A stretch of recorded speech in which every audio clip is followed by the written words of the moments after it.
job to do. So friends, this is in short presentation, and I hope that we all the three groups, raw material, processing and machinery, will be able to take India forward. We will follow the Atmanirbhar Bharat, not only curb imports but export the goods. I was surprised to see that one of the items like 23 के show में आपको सब अच्छी तरह हम अपने plastic means vision of plastic industry. This is how plastic industry is different from other agriculture. Over the past century, plastics have emerged as one of the most versatile inventions of mankind. Its diverse applications across various industries. So we'll be joining with us at 11:30. But we have Mr. Sanjay Kumar, the director from Commerce Chemistry, and thank you, Mr. Kumar, for joining us. So round of applause for. Congratulations, sir. Are getting in the construction industry, construction goods के event आपने बताएंगे क्या है और किस तरीके का आप इस तरीके के इवेंट साथ में आप कर रहे हैं और इसके पीछे का क्या था? वेल अरुण भाई आप जरा अभी बंद रखना प्लीज़, जरा प्लीज़। हाँ सर, जरा रिपीट करेंगे, रिपीट करिए sir. Growth of plastic industry, import of plastic goods जो आज इवेंट है जो ऑर्गेनाइज किया गया है, इसके पीछे का मकसद क्या है और फ्यूचर में आप प्लास्टिक को लेकर क्या सोच रहे हैं? सर ऐसा है कि 37,500 करोड़ का इंपोर्ट ऑफ फिनिश गुड्स आ रहा है, मीन्स 2022 एवरी ईयर वो बढ़ते जाता है, एंड दैट इज़ ये MSME का रोजी रोटी है यहाँ पे, जो हम यहाँ बना सकते हैं। तो ऑनलाइन पे हम लोगों ने आइपमा ने स्टडी किया और ये निष्कर्ष पे आए हैं कि भाई इट शुड स्टॉप। इसमें फ़ायदा कितना है कि 16,000 मशीन लगेंगे, फिर इसमें जो है अपना पॉलीमर का एक पूरा प्लांट बिक जाएगा और करीबन 10 लाख लोगों को एम्प्लॉयमेंट मिलेगा additional, what I mean to say. तो ये और 15,000 करोड़ रुपया फाइनेंस लगेगा। तो 15,000 करोड़ इस ज़माने में इतना बड़ा नहीं माना जाता, बट MSME के लिए बड़ा है। तो ये हम लोग ये घर में करेंगे, सो it is a growth and simultaneously import बंद करके उसमें एक्सपोर्ट भी हो ही सकता है, means that is the story. और एम्प्लॉयमेंट बढ़ता है। सब्सिक्वेंटली हमारा नेशन डेवलपमेंट में जो समझिए रॉ मटेरियल का जो इसे अरुण भाई ने बताया प्लांट लगेगा, उसका सेल पे एक GST लगेगा, बाद में प्रोसेसर्स जब प्रोसेस करेंगे तो उस पर GST लगेगा। दैट GST का रेवेन्यू हमारे भारत देश में ही सर्कुलेट होता जाएगा। तो that will create additional revenue to our nation and contributing by way of national skill development also by acquiring jobs as well as the technology development also. हमारा भारत जो है प्लास्टिक के मामले में बहुत बड़ा मैन्युफैक्चरर माना जाता है, और उसको आप कैसे देखते हैं, कैसे देखते हैं भविष्य में?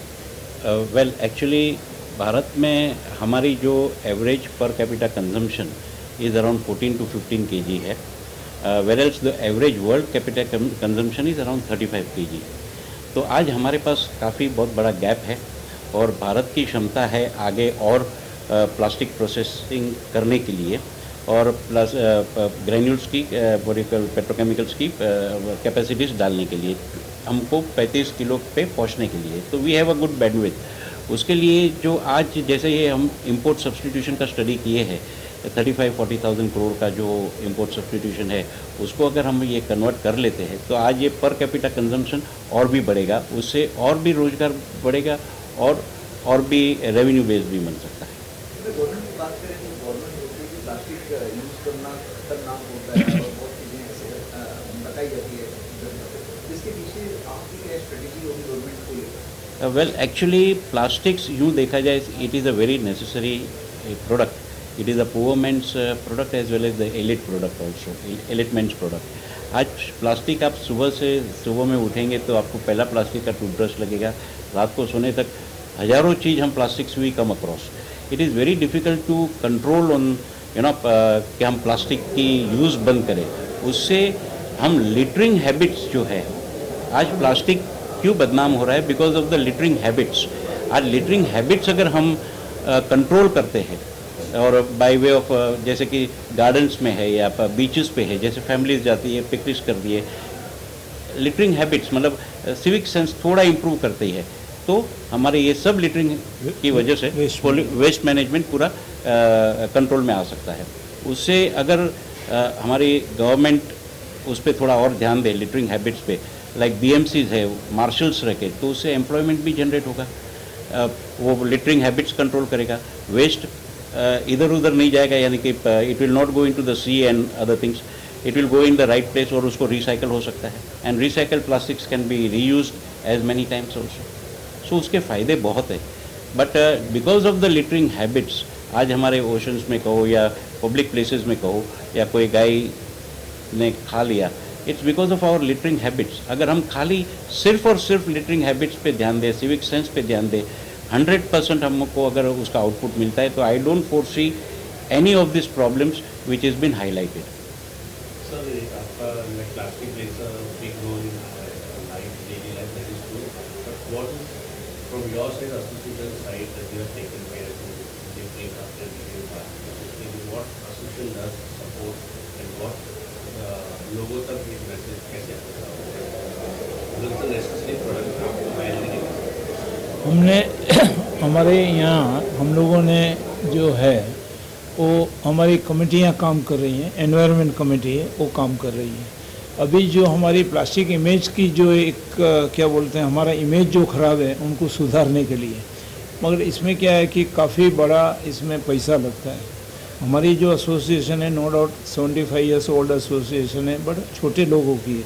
अभी उसमें जो हमको पब्लिसिटी जो देनी चाहिए, और दैट इज़ से प्रेस होगा या सोशल मीडिया रहेगा, जो भी रहेगा उससे, तो इसमें हम लोग अभी लगे पड़े हैं. हमारी दूसरी भी जो एसोसिएशन बड़ी बड़ी है वो भी लगी पड़ी है. आपको सुनर उनका आपको नज़र में आ जाएगा कि भाई प्लास्टिक इतना ख़राब नहीं है. आप सुबह से शाम तक आप हॉस्पिटल में जाएंगे तो जो ऑपरेशन थिएटर में आधा प्लास्टिक इधर बॉडी पे लगा पड़ा रहता है और वही बचाता है. So this is story, but management of the plastic is the issue and हम लोग वो कर रहे हैं. बट बाकी एक ही बात है कि भारत जैसे देश में जीडीपी का ग्रोथ अपने को चाहिए या जो भी है, तो यही उद्योग एक कंट्रीब्यूटरी है इसमें ग्रोथ के, one of the contribution. Make India make for the world आपका या लाइक इसमें आप कैसे ग्रोथ एम्प्लॉयमेंट को देख रहे हो? इसका ग्रोथ कितना परसेंट है? इसमें एम्प्लॉयमेंट जो रहेगा वो बढ़ेगा. मैंने पहले ही बताया कि भाई 37,500 करोड़ का अभी हम लोग एक समझो इम्पोर्ट सब्स्टिट्यूशन करेंगे इधर, तो इसमें करीबन 10 लाख लोगों एडिशनल लोगों को जॉब मिलेगा. और ये जो करीबन ऐसे समझो 20,000 फैक्ट्रियाँ लग जाएगी. 16,000 मशीन का हमने प्रोजेक्ट किया है, तो मशीन वाले का मशीन यहाँ बन जाएगा और काम हो जाएगा. या इंपोर्ट भी मशीन कर सकते हैं, बट हम लोग इंपोर्ट के इतना वो नहीं करते. बट यहाँ पे ग्रो हो रहा है तो वाई नॉट, ऐसा इंपोर्ट भी हम लोग कर सकते हैं टेक्नोलॉजी का पॉइंट से. बट ऐसे जो है हमारे ग्रोथ यहाँ पे अवश्य इंडिया में, भारत में हो सकता है. अभी पहले इंडस्ट्री खाली महाराष्ट्र में थी, अभी जो है भारत भर में ये इंडस्ट्री हो गई है. आप दिल्ली जाओ, साउथ में जाओ, ईस्ट में जाओ, वेस्ट में जाओ, सब जगह ये इंडस्ट्री फैल गई है. तो छोटे लोग हैं, they are doing the work. Technology को लेकर अगर हम कहेंगे तो ये तो इससे बड़ा रोल टेक्नोलॉजी का है. तो टेक्नोलॉजी में आप कैसे देखते हो? टेक्नोलॉजी सर अवेलेबल है हमारे यहाँ पे. अभी आप नहीं मानेंगे, सर ने भी बताया, अभी हम पीयूष गोयल जी ने भी, आप नहीं मानेंगे, अभी पूरा माइंडसेट चेंज हो गया है. मैं आपको बोलूँ ऐसे बच्चे लोग जो है पहले जो थे एक्सपर्ट नहीं थे आईटी वगैरह में, अभी आज देखो भारत पूरा आईटी में लीड कर रहा है. अभी जो अवेलेबल रिसोर्सेज से, जो मैं छोटा था तो हमको ढूंढना पड़ता था भाई ये क्या है और लिखना पड़ता था. आज सब इसमें अवेलेबल है नेट पे, तो टेक्नोलॉजी भी नेट में ही अवेलेबल है. और यहाँ बच्चे लोग जो है वो कन्वर्ट करके उसको उपयोग करते हैं. So there is no technology gap just now. खाली अपनी माइंड की बात है कि भाई इनको यहाँ बनाओ और उनको एक्सपोर्ट करो या जो करने का. खाली यहाँ मैन्युफैक्चरिंग में क्या होता है कि भाई people have that no bandwidth, means किसी का बच्चा नहीं है, मीन्स जो फॉरेन चला गया है, सब सुखी है generally. But the management style में ज़रा पीछे जाते हैं, तो पब्लिक लिमिटेड कंपनी करेंगे तो it can be more sustainable, ऐसा वो भी That एक is one of the issue solution. on a micro level जो businesses है, you know, second generations or third generations are sometimes they are not interested in business, so the business is curtailed, and so is the growth also is little bit on a slower part. But coming to the point of yours on technology point of view, technology is very well available. We can get the technology imported also to accelerate our growth. But हमारे में क्षमता है एक तो technology absorb करने की और technology use करने की. तो that is the biggest two strong pillars what Indian entrepreneurs have, and we don't foresee any other challenges on that. The biggest, I think, for you people to brainwash we Indians that your technology as well as environment. अभी बड़ा issue environment का ही plastic industry के साथ जुड़ा हुआ है today, and that we have to clear this जो भी है वो. आज उसका एक ही सोल्यूशन है जो हमको प्लास्टिक वालों को और आप सबको भी शायद मानेंगे, you all will be agree, कि अगर हम लिटरिंग हैबिट्स हम इम्प्रूव करते हैं, चेंज करते हैं, लिटर नहीं करें, तो आपका प्रॉब्लम हमारा majority of the problem is solve. और बाकी तो यू नो देखिए ये लिटरिंग कहाँ से होता है, और फ्रॉम द पब्लिक प्लेसेस. हम और आप जाते हैं फॉर एग्जांपल गार्डन में और हम केयरलेसली छोड़ देते हैं जो भी कूड़ा कचरा, whether it is paper, whether it is plastics, और वही प्लास्टिक्स पोल्यूट होता है by way of river and seas. तो उसको ही हम कंट्रोल करें तो I hope you all agree that The main agenda for you, the priority is educating people. educating people. Yes, I mean we fall short. we fall short, and we request our government, of course we have given them the representation also, and they are also trying, and we need to little bit accelerate on this, you know, particularly, so that I think I don't foresee down the line 5 to 6 years, if we are very much strict on this subject, we will definitely reduce the pollutions. अगर आपको याद होगा sir कि जब मोदी जी 2014 में आए तभी स्वच्छता अभियान चालू किया था, राइट. आज स्वच्छता अभियान में कोई भी बंदा रोड पे पान पत्ती खा के थूकता है, यू नो, स्पिटिंग करता है, रोड पोल्यूट करता है, सिगरेट्स करता है, तभी हम और आप जैसे आपने किया तो हम आपको बोलते रह रहे भाई क्यों कर रहे हो, पोछो, you know. Lot of WhatsApp and lot of news used to come, and that's how there was a lot of control on you know making things dirty. But now उसको अगर हम सेम चीज़ से अगर हम प्लास्टिक के बारे में करें तो definitely why not we can get a improve what you call environment on this. Thank you.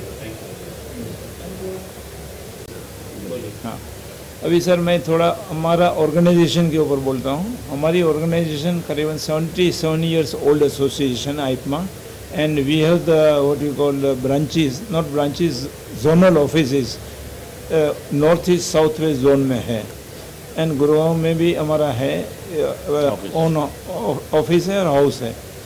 यहाँ पे हम लोग MIDC मरोल में हमारा HO है, बाजू में एक बिल्डिंग हमने लिया है.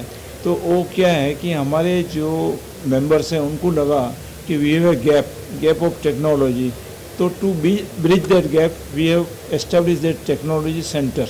तो उसमें हम लोगों ने 2 साल से 1.5 साल से हम लोगों ने काम चालू किया है. तो उसमें जो टेक्नोलॉजी वाली मशीन से जैसे डिज़ाइन अपने को इनका प्रोडक्ट डिज़ाइन करने का है या दूसरा कुछ करने का है, तो that technology is available with their, and वहाँ से हम लोग करते हैं. तो उसमें 3D है, फिर सीमेंट्स की टेक्नोलॉजी अंदर है, फिर अपना रिवर्स इंजीनियरिंग जो यहाँ पे एक्साइज करके है, जो उनका जो स्टोर है रिवर्स इंजीनियरिंग.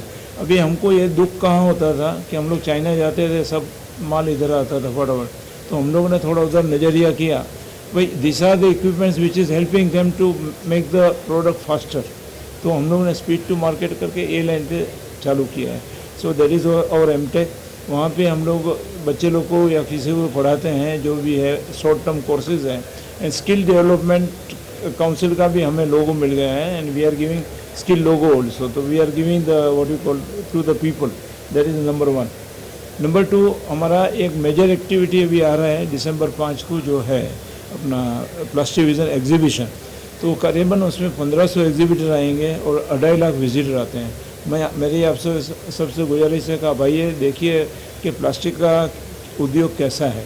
जस्ट एक खाली जो एनवायरनमेंट पोल्यूशन ये जो पॉइंट है वो माइनस करके आप देखेंगे तो आपको आनंद आएगा ज़्यादा वो चीज़ में।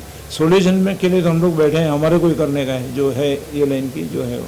But this is growth in the छोटे लोग की इंडस्ट्री है। XYZ किसी का कोई भी इसमें ज्वाइन हो सकता है एंड ही कैन अर्न और हम से ऐसा नहीं है कि कोई अर्न नहीं करता है। हम लोग भी जीरो से यहाँ तक पहुँचे हैं, तो अभी सब लोग हमारे जो 40 की टीम है वो तो ऐसे ही होता है। So it is a positive growth and it is a contributor to the GDP।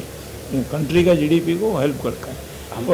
और इसमें टेक्नोलॉजी भी जो दूसरी अभी आ गई है सर, रोड में जाता है फिर बैक टू ऑयल होता है, ये जो है उसका बैक टू ऑयल भी होता है। So technology is available apart from the recycling. और इन कंटिन्यूएशन विद अरविंद भाई अबाउट एपमा, हमारे वी हैव डिफरेंट वर्टिकल्स। एक इन्होंने जो जैसे बताया हमारा एग्जीबिशंस जो है विच इज़ ऑन टॉप 5 में, वर्ल्ड के टॉप 5 एग्जीबिशंस में है, जो जहाँ पे बिजनेस का इंडस्ट्री ग्रो है, ग्रोथ पाथ है, इंडस्ट्री का बिजनेस होता है, export as well as domestic. हमारा दूसरा एक वर्टिकल है एजुकेशन वर्टिकल कॉल एमटेक, जैसे अरविंद भाई ने बताया जाइस का और वो सब, वो एक पूरा इंडस्ट्री को नज़रिए में रख के और एम्प्लॉयमेंट को नज़रिए में रख के एक पूरा हमने एमटेक का एक वर्टिकल, एजुकेशन वर्टिकल खड़ा किया है, जो बच्चे लोग ITI से लेके वर्टिकल इंजीनियरिंग कोर्सेज करके जॉब लेने जाते हैं, तो एक नॉर्मल कॉमन करिकुलम पढ़ के जाते हैं। आज इंडस्ट्री का नीड क्या है कि द लेटेस्ट टेक्नोलॉजी जो पड़ा हुआ रहेगा या जो लेटेस्ट टेक्नोलॉजी का रहेगा तो उसका एब्जॉर्प्शन और प्रायोरिटी उसको जल्दी मिलती है from the employer point of view. तो वो जो दोनों के बीच में का जो गैप है टेक्नोलॉजी का, वो काफ़ी कोर्सेज जो हमने एमटेक में शुरू किए हैं, those are short courses, may be 3 months and 6 months, but very well in demand from the industry, and it is very well hot cake, it has been absorbed like a hot cake. So जो बच्चे लोग पढ़ के आते हैं, ये अगर course करते हैं तो उसका immediately smooth passage absorption by the employer हो जाता है. So this, you know, we thought कि why don't we contribute one, I mean this could be one of the way to contribute to our nation on the skill development and employment. तो ये ध्येय से हमने ये चालू किया हुआ है, एंड हमारे करीब हंड्रेड्स ऑफ बच्चे अभी जस्ट 2 years से 3 साल से है ये प्रोजेक्ट हमारा चालू. बीच में कोविड आ गया, बट 1 साल में आप समझिए करीब हमने 150 से 200 बच्चे we have given it to the industry. उसके कनेक्टेड हमारा एपमा का और एक जॉब फेयर है. जॉब फेयर जो है वो हम एम्प्लॉयर और कैंडिडेट्स, मतलब ये जो बच्चे पढ़ के आते हैं या जो ऑलरेडी जॉब करते हैं, they want to switch over the job, उसका हम we make it as a रोजगार मेला जैसा है या job fair. So that is one of the other activity where we are contributing, you know, from the employee and employer's point of view. So there are various small activities, small and big activities which EPMA has been doing, and we wish down the line that all micro and small industry should be at least having 20% of their exports, you know, 20% of their exports in one financial year. We are thriving to move and to give hand holding by way of taking international delegations, by way of guiding or hand holding, जिस तरह से बन पड़े EPMA will try, is trying to do and will try to do. Down the line, you know, we will see a very positive results on micro and small industries will be flourishing with export as well as domestic market. That is what our contention is. Yeah. Yes. Thank you. Done.